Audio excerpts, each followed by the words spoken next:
안녕하십니까?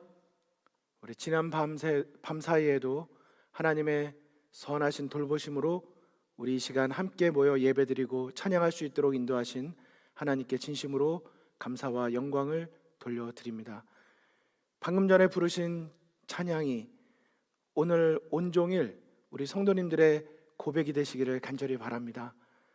오 신실하신 주 내 아버지여, 오늘의 힘이 되고 내일의 소망이 되시는 분, 여러분 그 분으로 인하여 마음에 기쁨이 있으십니까? 어떤 다른 것이 아니라 하나님의 신실하심 때문에 오늘도 감사와 기쁨과 소망이 있는 한 날이 되시기를 간절히 소망합니다. 단어 중에 근성이라고 하는 단어가 있습니다. 근성은 우리 성도님들께서 어떤 단어로 많이 기억이 나고 계십니까? 보통은 거지근성 이런 말 들어보셨을 거고요, 냄비근성 이런 말도 들어보셨을 것이고요, 심심치 않게 근성이라고 하는 말에 앞에 붙는 여러 가지 단어들이 있는 것을 보게 됩니다. 그런데 저는 오늘 성도님들과 함께 기도 근성의 회복이라는 제목으로 말씀의 은혜를 나누고자 합니다. 어떤 근성이라고요? 기도 근성의 회복입니다. 사실 근성이라는 단어는 몇 가지 의미가 있다고 하는데요, 정성을 다하여 바치는 마음이라고 하는 그런 뜻을 가지고 있다고 합니다. 국립어학원에 말하고 있는 근성의 단어를 보면 이런 뜻이 있습니다. 첫째, 태어날 때부터 지니고 있는 근본적인 성질을 말할 때 근성이다 라고 말하고요, 두 번째 의미가 있습니다. 사실 오늘 말씀드리고자 하는 건 이 두 번째 의미인데요, 뿌리가 깊게 박힌 성질이다 이렇게 되어 있습니다. 뭐가 깊게 박혔다고요? 뿌리가 깊게 박힌 것입니다. 종종 이렇게 앞마당에 혹은 뒷마당에 있는 이 잡초를 뽑을 때 보면 뿌리가 깊다는 게 어떤 걸 의미하는지 아마 생각해 보시면 나실 것입니다. 겉으로 볼 때는 아주 얕게 보여가지고 요 정도 뿌리면 쉽게 뽑을 수 있겠다 생각을 하고 잡아 뽑았는데 이게 웬일입니까? 뿌리가 깊게 박혀 있는 것입니다. 결코 그 풀을 뽑는 일이 쉽지 않다는 걸 느끼게 됩니다. 영어 단어로 보니까 이 근성이라는 말을 쓸 때 grit이라고 쓴다고 합니다. grit. 그런데 이 grit이라는 단어가 그 뒤에 보통 어떤 단어가 오냐면 grit your teeth라고 한답니다. teeth가 무엇입니까? 우리 치아, 이빨이죠, 이죠. 그래서 grit your teeth라고 말할 때 이렇게 뭔가를 이를 악물고 할 때 이런 단어를 쓴다고 합니다. 뭔가를 버티고 견디려고 할 때 쓰는 말, grit your teeth. 그래서 이를 꽉 무는 것이죠. 성도 여러분들, 어떨 때 이를 꽉 물 때가 있으십니까? 저는 개인적으로 압력밥솥에 밥이 눌러붙거나 후라이팬에 뭐가 눌러붙어서 그걸 떼낼 때 저도 모르게 이를 이렇게 꽉 물게 되더라고요. 이렇게 이를 무는 것입니다. 근데 오늘 이를 악문다는 건 그럴 때 쓰는 말이 아닙니다. 무엇인가를 버티고 견디려고 할 때 쓰는 그런 근성을 말하는 것입니다. 비슷한 말로는 끈기, 그리고 열정, 인내, 여러 가지의 뜻이 있다고 하지만 오늘 특별히 사용하고 싶은 단어는 근성이라고 하는 단어입니다. 오늘 이 말씀을 함께 나눌 때 정말 오늘 마음속에 이제 교회가 오픈되고 이 새벽에 교회를 찾아오신 모든 성도님들이나 아니면 각 개인의 사정에 따라 있으신 곳에서, 계신 곳에서 말씀을 들으시는 분이나 부족한 어떤 한 설교자의 음성이나 모습이 아니라 우리 개인에게 말씀하시는 성령의 음성을 듣게 되시기를 간절히 소망합니다. 여러분들께서 익히 많이 들어오신 강철 왕으로 부리는 한 사람이 있습니다. 앤드루 카네기입니다. 제 기록을 보면 19세기 우리 산업혁명에 있어서 특별히 우리 미국에서뿐만 아니라 이 기업인으로서는 손꼽는 인물. 이 기록에는 그가 가졌던 소유가 540조 원이었다고 합니다. 록펠러 그리고 어떤 한 분, 그 다음 세 번째 인물이었다고 합니다. 기차역이나 이런 곳에서 정말 소년 시절을 보내던, 참 어려운 시절을 겪었던 그였지만 그가 결국은 그렇게 꼭 부유했기 때문에 위대하다고 말씀드리는 것은 아닙니다.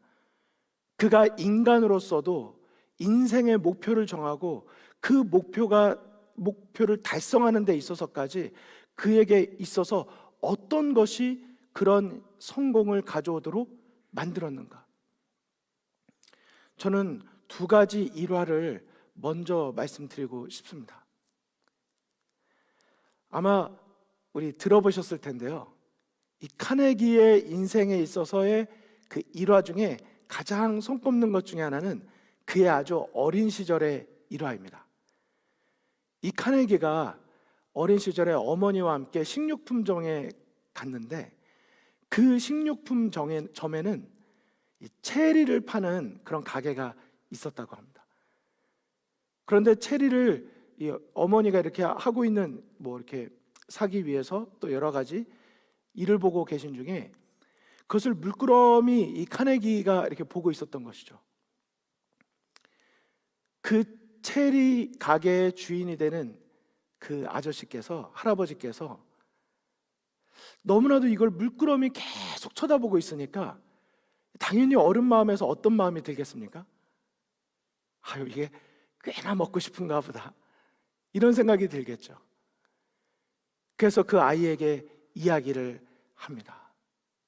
얘야, 괜찮으니까 먹고 싶으면 한 줌 집어 먹으렴, 이야기를 하십니다. 그런데 주인 아저씨의 허락이 떨어졌음에도 불구하고 이 어린 카네기는 그 말씀을 듣지 아니하는 것입니다. 계속해서 물끄러미 바라보고 있는 것입니다. 보다 못한 어머니가 할아버지께서 이렇게 말씀하셨는데 또 순종도 안 할 뿐더러 계속 지켜보고 있는 모습이 너무나도 안타까워서 얘야, 괜찮다, 이렇게까지 말씀하셨는데 내가 먹고 싶은 대로 한 줌 먹으라고. 어머니가 말씀하시고 주인 아저씨가, 할아버지께서 말씀하셨는데도 여전히 그것만 물끄러미 바라보고 있는 것입니다. 그러자 보다 못한 주인 할아버지께서 한 움큼을 주부셔가지고 카네기에게 건네주셨습니다. 그제서야 카네기가 두 손을 벌려서 그것을 받아서 오게 되었습니다. 집으로 돌아오는 길에 어머니가 물었습니다. 얘야, 너 아까 왜 집으라고 할 때는 안 짓고 왜 주인 아저씨가 주실 때까지 그렇게 기다리고 있었니? 그때 카네기가 어린 나이였음에도 불구하고 이렇게 이야기를 했습니다. 할아버지 손이 저보다 훨씬 크니까요. 제가 한 줌을 집는 것보다 할아버지의 한 줌이 훨씬 크니까요. 내게 허락이 떨어졌지만, 나는 정말 먹고 싶고 갖고 싶었지만 내가 그것을 주려고 노력하는 것보다 주인 할아버지의 한 줌을 주시면 저는 두 손으로 받을 수 있었으니까요. 그분께서 저에게 주시기를 기다렸습니다. 여러분, 저는 이 카네기의 모습, 어린 카네기의 모습에서 여러분들이 여러 가지로 생각할 수 있겠지만은 저는 현명한 판단이었다고 그렇게 생각하고 싶습니다. 그리고 이 카네기의 일화를 볼 때, 또 이런 일화를 제가 마음에 들었을 때 제 마음속에 어떠한 요동함이 있었습니다. 우린 때때로 기도를 통해서 하나님께서 나에게 한 줌 더 크게 주실 수 있으신데, 그러기보다는 내가 내 힘과 내 노력으로 그것을 어떻게 더 얻어보려고 노력하진 않았나. 물론 기도는 의무를 대신할 수 없기 때문에 내가 해야 될 최선의 노력을 기울여야 하는 것은 사실이지만, 나의 한계가 분명히 있고 하나님의 영역이 분명히 있음을 기억하고 그분의 영역으로, 그분의 손을 의지했더라면 더 온전하고 더 큰 것으로 이룰 수 있었던 일들을 그르치진 않았는가 생각해 보게 되었습니다. 그리고 저는 이런 일화를 또 제 마음속에 생각해 보면서 성도님들께 이렇게 질문을 드리고 싶습니다. 여러분은 왜 기도하십니까? 우리가 일요일 새벽에는 특별히 기도를 위해서 모이는데요, 왜 기도를 하십니까?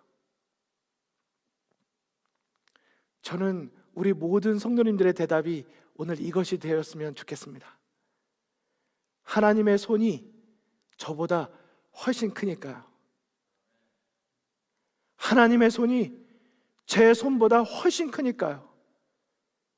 인간이 손이 할 수 있는 일 중에 가장 훌륭하고 가장 위대한 일은 이 손으로 많은 작업을 하는 것보다 이 두 손을 모으고 하나님의 손을 의뢰하는 기도의 손이니까요. 오늘 이 시간에는 하나님의 손이 저보다 훨씬 크니까요, 이 고백을 함께 하시면 어떠실까요? 한번 말씀해 보실까요? 하나님의 손이 저보다 훨씬 크니까요.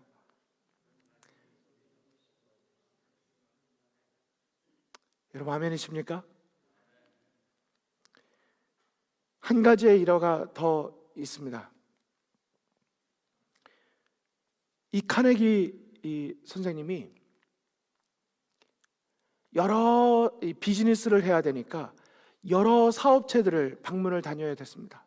또 여러 집들을 방문을 다녀야 했습니다. 더 많은 사람을 만나고 더 많은 수익을 얻기 위해서 더 많은 만남들을 갖게 되었습니다. 그런데 어떤 노인, 어떤 어르신 선생님의 집에 들게 되었는데, 그 선생님의 집에 한 벽화가 붙어 있는 것을 보게 된 것입니다. 그런데 그 벽화는 어떤 유명한 사람이 어떤 대단한 화가가 그린 그림도 아니었습니다. 그리고 그 그림에서 비춰진 모습 또한 그렇게 화려하 찬란한 모습이 아니었습니다. 어떤 한 백사장이라고 할까요? 어떤 한 해변가에 정말 노는 흐트러져 있고 물도 없는 그러한 한 곳에 낡아져가는 한 배가 놓여져 있었습니다. 그 그림으로 볼 때 별의별 이렇게 특별한 메리트가 있지 않았는데, 그 그림의 밑에는 다음과 같은 글이 쓰여 있었다는 것입니다. 반드시 밀물 때가 온다. 여러분 이 그림을 한번 보십시오.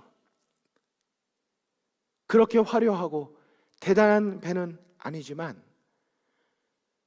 저 멀리 지금 아직은 와닿지 않은 그런 물이지만 반드시 밀물 때가 온다는 믿음으로 이 배를 폐기 처분하지 아니하고 여전히 붙들고 있는 한 뱃사공의 모습을, 그 마음을 보게 되는 것입니다. 저는 이 일화를 들으면서도 마음속에 또 하나의 고백이 떠올랐습니다. 반드시 밀물 때가 온다. 이 카네기 선생님은 이것을 그걸 보고 난 다음에 그 집 주인분에게 요청을 드렸다고 합니다. 선생님, 훗날 꼭 때가 되면 이 벽화를 저에게 주십시오. 비록 지금 제 사업이 아주 번창하고 제가 원하는 모든 것들이 다 이루어지고 있는 건 아니지만 분명히 반드시 밀물 때는 올 것이기에 저도 저에게 맡겨진 사역을 충실하게 하고 정말 한마디로 근성을 가지고 제 사업을 계속 펼쳐갈 것입니다. 그리고 결국은 그 어르신께서 그 벽화를 선물로 주시고, 카네기 선생님의 집무실 한쪽에는 지금 여러분에게 보여드린 바로 이 그림이 계속해서 붙어 있었다고 하는 것입니다. 반드시 밀물 때가 온다. 여러분, 이 밀물 때가 온다는 고백을 저는 오늘 이와 같은 말씀으로 우리 성도님들과 나누고 싶습니다. 반드시 응답 때가 온다고요. 반드시 응답 때가 온다. 여러분, 이런 믿음을 우리가 가지고 기도한다면, 그래서 다시 한번 우리 속에 기도의 근성이 회복된다면 하나님께서 얼마나 기쁘실까요? My Life Today라고 하는 엘렌 G 화이트의 여사의 글이 있습니다. 그 영감의 글의 가운데는 다음과 같은 문구가 있습니다. 저는 이 문구를 정말 좋아합니다. 한번 들어보실까요? 우리가 기도할 시간을 찾는다면 하나님은 응답할 시간을 찾으실 것이다. 여러분, 정말 우리의 마음에 들리는 성령의 음성이지 않습니까? 우리가 기도할 시간을 찾기만 한다면, 그래서 근성을 가지고 우리가 뿌리를 깊이 내리고 우리가 하나님의 응답하심을 믿고 우리가 끊임없이 기도한다면 하나님은 드디어 준비해 놓으셨던 그 기도 응답할 시간을 찾게 되실 것이라고 하는 사실입니다. 우리가 기도하다가 멈췄을 때 여전히 하나님은 응답하실 수 있으시지만 누구를 위해서 응답하지 않으실까요? 바로 여러분과 저의 구원을 위하여.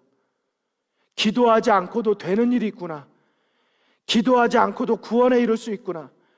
기도하지 않고도 우리는 많은 것들을 그 뒤에 우리는 적용 그리고 붙이면서 마치 하나님의 도우심이 없이도 무엇이 가능한 것처럼 생각하다가 우리의 마음이 교만해질까 염려하셔서 오히려 응답하지 못하시는 하나님의 모습은 우리가 다시 기억해야 될 모습이 아닐까요?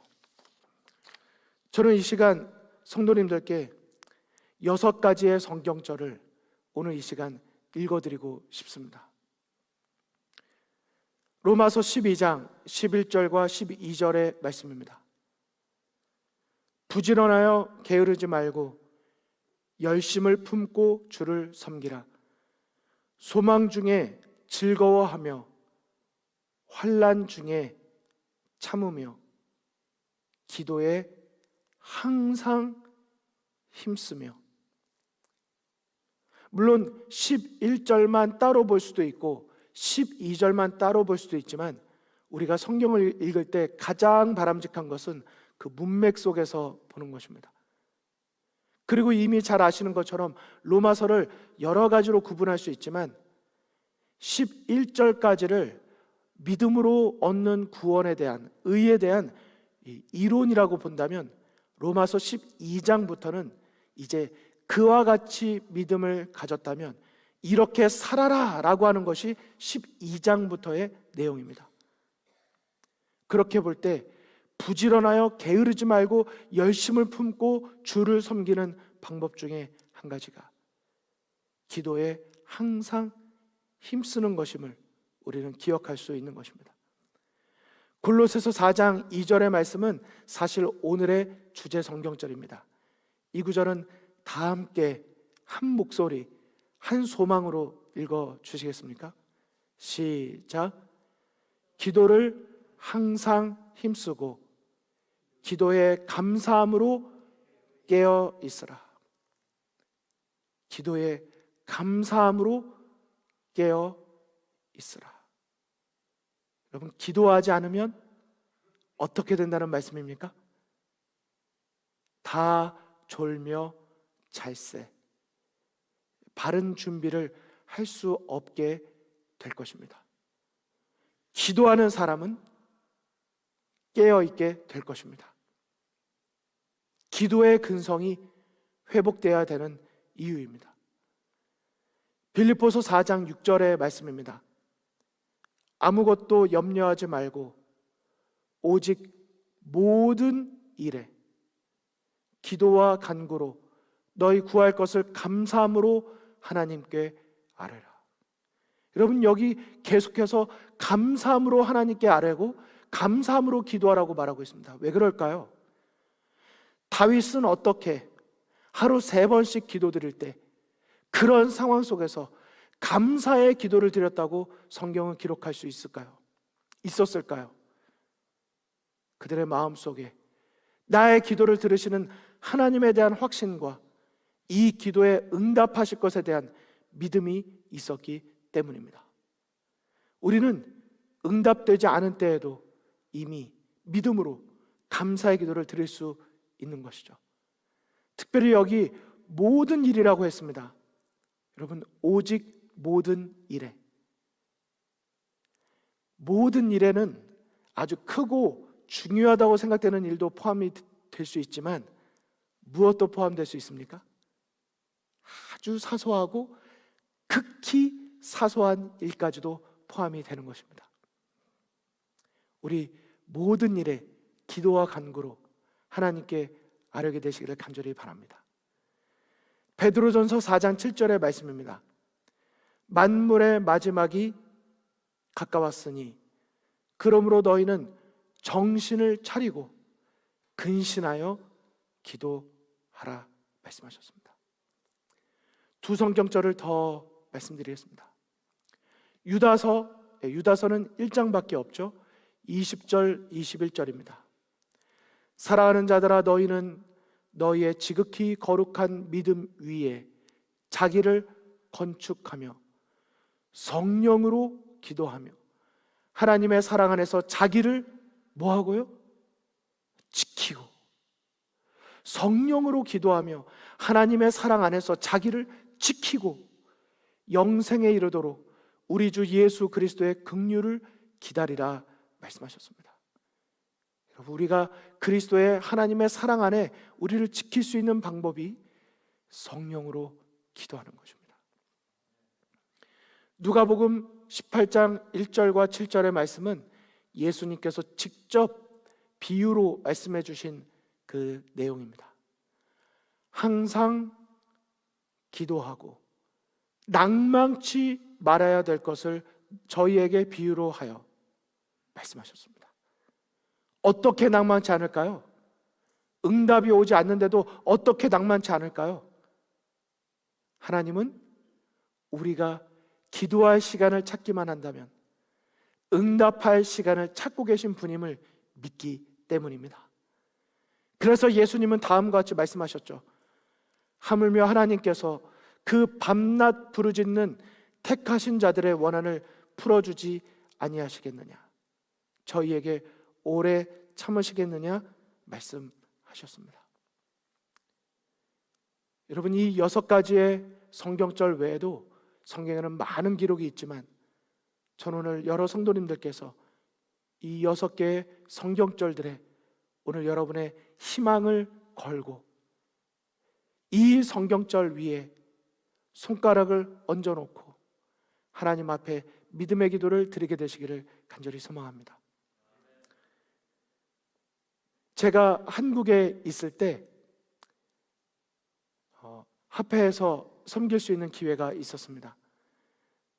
그때 저는 많은 설교를 들었고 또 이게 돌아오면 뭐 임부장, 뭐 교직원, 그 안에 계신 직원분들, 여러분들이 늘 아침 예배를 함께 드렸습니다.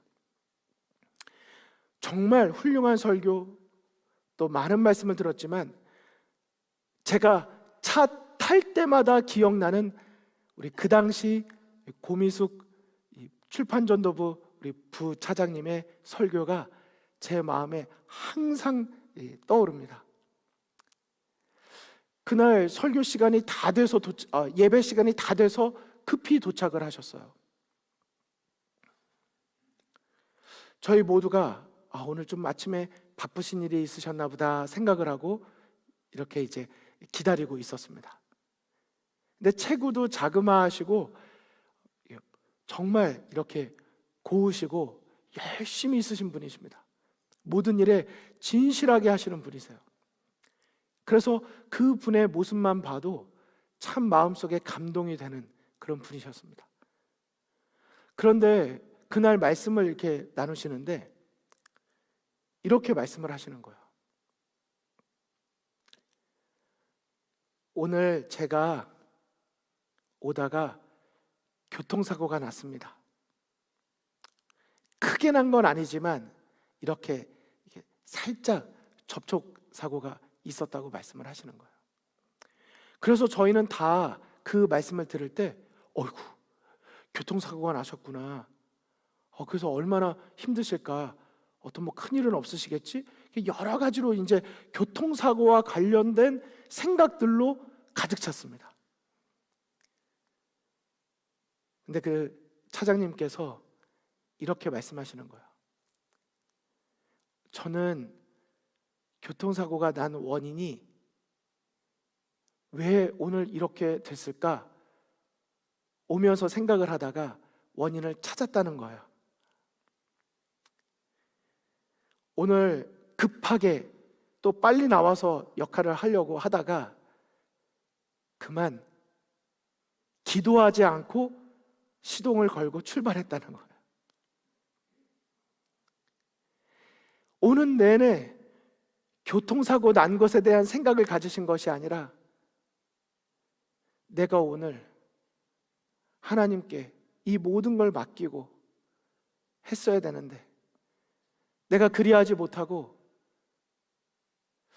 내가 마음으로도 하나님 그분의 이름을 부르며 기도하지 못하고 마치 내 힘과 내가 서두르면 다 뭔가 다 잘 될 것처럼 그렇게 기도 없이 하루를 시작했고 그렇게 운전을 시작을 했다고. 내가 운전하기 전에 기도하지 않는 법이 없는데 하루에 몇 곳을 방문하고 출판 사업을 하셔야 되니까 이 집 저 집을 다닐 때마다 항상 기도를 하는데 내가 오늘은 기도하지 않고 하루를 운전을 시작했기 때문에 그렇다고. 그 말씀을 듣는데요, 처음에 제 마음속에는 이런 생각이 들었습니다. 조금은 걱정스럽다. 너무 이렇게 극단적으로 이렇게 연결되면 좀 위험할 수 있는데 오늘 기도하지 않았다고 하나님께서 벌 주시는 것이 아닌데 이런 생각이 처음에 들었습니다.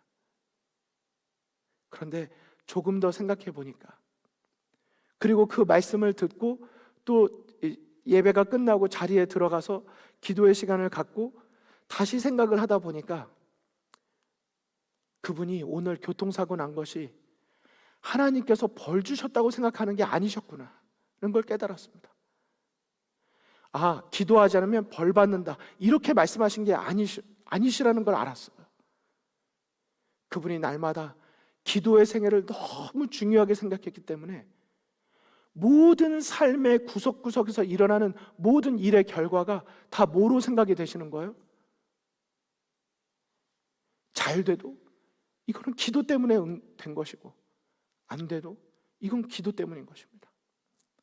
그분의 삶의 기도가 얼마나 중요했는지 그분에게 있어서는 모든 것이 다 기도 때문인 것이었습니다. 여러분, 우리가 신앙생활을 하면서 이렇게 말하는 성도님이 있다면 어떠실까요?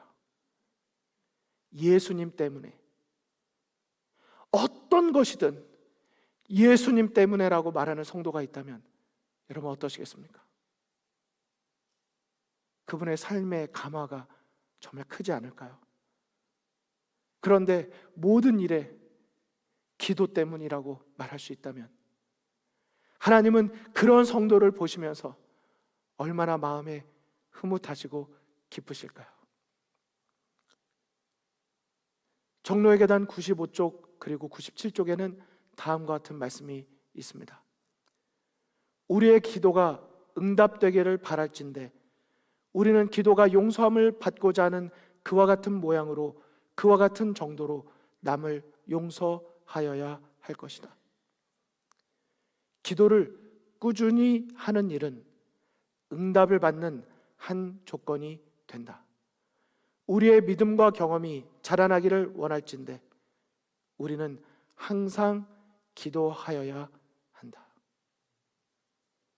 기도를 꾸준히 하는 일, 기도의 근성을 회복하는 일, 하나님은 이미 여러분과 저의 기도의 사정을 다 알고 계시고 이제 우리가 기도하기만 한다면 응답하기를 준비해 놓고 계신 분이십니다.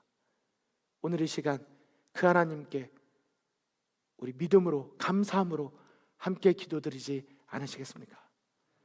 말씀을 마치겠습니다.